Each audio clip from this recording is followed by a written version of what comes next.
Hello guys, আজ আমি বানাবো পুঁই মেজরি চচ্চড়ি। তার জন্য মেজরিগুলোতে নুন, হলুদ, পরিমাণ মতো জল দিয়ে ঢাকা দিয়ে সেদ্ধ বসিয়ে সর্ষে বেটে নেব। সর্ষে পিনো করে বাটা হয়ে গেছে, বাটিতে তুলে নেব।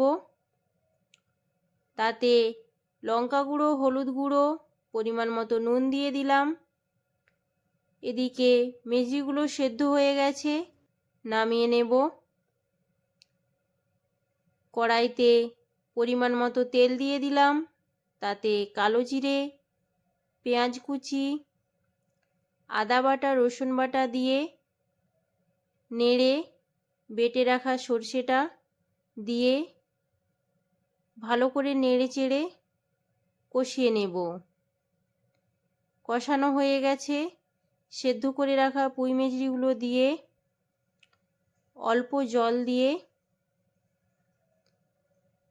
নেড়ে চেড়ে ফুটিয়ে নেব। মাখো মাখো হয়ে গেলে নামিয়ে নেব।